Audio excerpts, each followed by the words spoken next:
Hey, everybody, welcome back to Lettermen Row. I am Austin Ward. That is Jeremy Birmingham. And it's almost August. It's almost time where we've got to see a definitive Big Ten schedule if they're going to try to play one this year.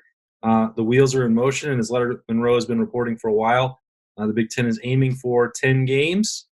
And now there is a possibility that they might blow up everything that existed before and start putting the division games early, perhaps as early as September 5th. And what does that mean, Berm? That might mean the game in September. Yeah, I mean, does that really matter? I don't know. I mean, who cares? I guess from a traditionalist standpoint, I thought you obviously. might care. That's why I'm asking you. No, I mean, I care from a traditionalist standpoint, but at the same token, like, who cares if the division games are first or not? To me, if they're going to revamp everything, it needs to just do away with divisions for this year anyway, because you're talking about a 10-game schedule, which hasn't happened, in conference. In conference only. So who cares if they're from the leaders or the best or the East or the West, or what are those divisions even called now? Well, they're definitely not the legends and leaders anymore. Thankfully, there's the Buckeyes division, and then there's everyone else, right? So I don't care if they play Michigan 10 times, as long as there's football.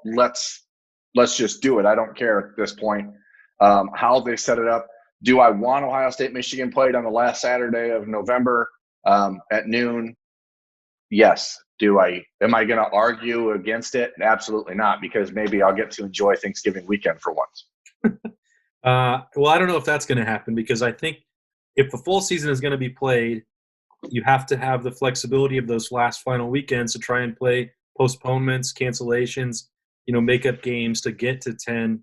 And I think that's probably why when I look at what needs to happen with Ohio State, Michigan, or any East game to get those out of the way early, the important ones, there's no guarantee when the last weekend of the regular season is going to be. Right. The ACC has already acknowledged, and it's very weird, by the way, that the Big Ten and everyone else is having to follow in the footsteps of the ACC, which is usually about as dysfunctional as a league can be. But they've said, hey, there's no divisions this year. They welcome in Notre Dame, and they're going to take the top two teams, but also they have a flexible date or a couple weekends where they might play their conference championship game. The Big Ten was the first one to announce that they were going to do this conference-only schedule. They basically just sat back and watched other leagues take the forefront since then. They were once the trendsetter, and now nothing has come out about how they actually intend to pull off this schedule, which is a little bit weird. But the point remains that if you wanted Ohio State and Michigan to be the last game of the year, you could do that. It's not impossible, but it's extremely unlikely, and it's impractical because we don't know when that's going to be or how you're even going to get to that point. Yeah, I mean, there's a very good chance that Ohio State, Michigan end up being the last game of the year in a Big Ten championship game format anyway. So maybe they play twice. Maybe they play in September. Maybe they play in the last game. I think from a big picture perspective, if I'm Ohio State, I'd rather play Michigan this year early, I guess, because you have all these unknowns with their quarterback situation. You don't know what they're going to be on offense. I guess if I'm talking about if I want to win every game, I'd rather, get them early before their offense figures out what it is with either Joe Milton or Dylan McCaffrey. So I'm for them playing whenever. I think the important thing here for Ohio State and the Big Ten is just to be flexible enough to say, this has to happen in this 3-week span. How can we make it work? I don't give a crap if it happens on a Wednesday night. I mean, at this point, I think at this point, we need to just throw away this idea that it has to be Saturday afternoons. Everything is going to be different this year if there's football. So let's just, as I said on Monday when we talked about, the reduction in seating at the Horseshoe, like, as long as there's football, I don't care what they do to accomplish it. Just get it done so people can have some semblance of normalcy in a world that otherwise feels completely foreign at this point. Yeah, so I guess that this question doesn't matter to you either, because to get to 10, you're going to have 6 division games. For Ohio State, I think we can just assume that it's going to drop to 5, because I don't know how Rutgers could possibly be part of that. If that happens, this question gets a little easier. But if you're picking and choosing, there's an idea that the Big Ten wants it to be as regional as possible. So the West teams we'd be talking about then would be Purdue, Illinois, maybe Northwestern. But if you're trying to produce big-time games, aren't you going to try and get, Wisconsin, Minnesota, keep Nebraska on there? I don't know where the league is going to come down on this, because taking some of these teams, which the original schedule, just pretend like that doesn't exist anymore, putting on Purdue, Illinois, Northwestern is not going to move the needle as much as trying to get on those big-time opponents from the West for some crossover games that might really count.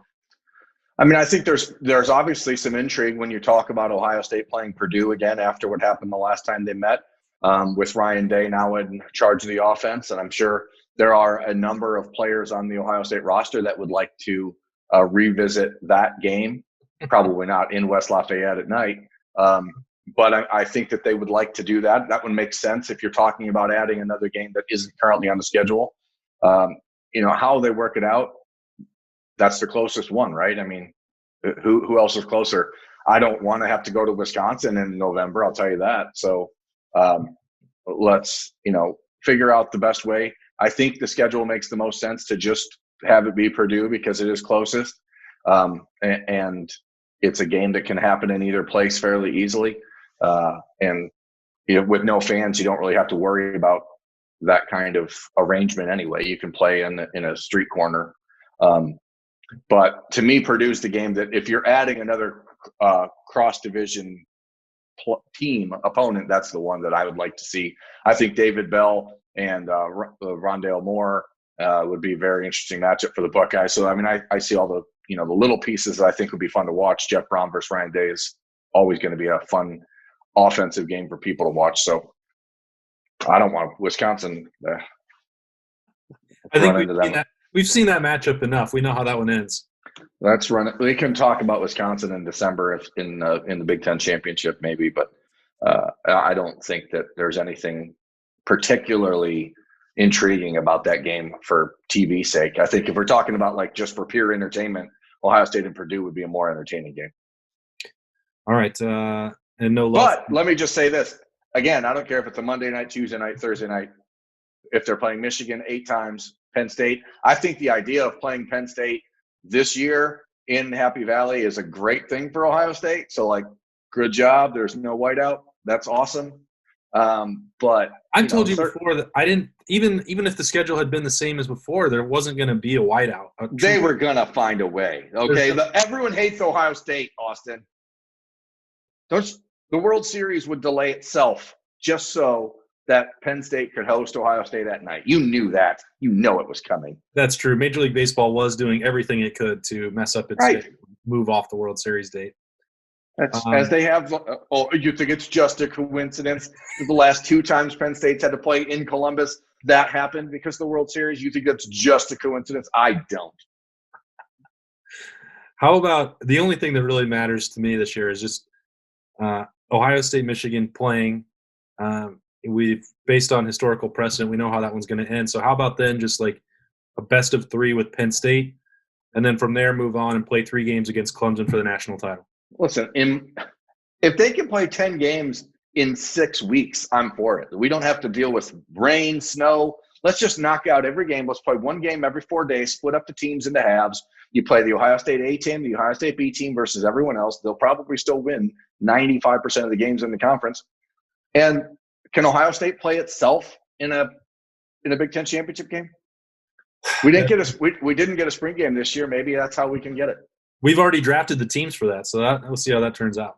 Maybe I just think that the NCAA really needs a commissioner, and I'm willing to do it if anyone wants me to. But there has to be some sort of consistency across the leagues. I think it's ridiculous that the Big Ten sets this precedent, and then now they're waiting on the ACC to do this, and I think everybody's waiting on their individual states' governors to decide what's going to go on anyway.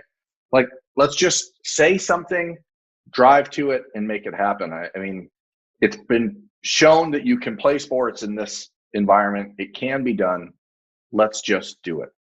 All right, keep your phone charged. I'm sure the NCAA will be calling you shortly after they see this. We're going to get a schedule soon, but we wanted to share a little bit of what we know in advance of that and get prepared for what could be coming tomorrow or potentially early next week as the Big Ten tries to take the next step towards playing this season. That's Jeremy Birmingham. I am Austin Ward. For Lettermen Row, we'll see you next time.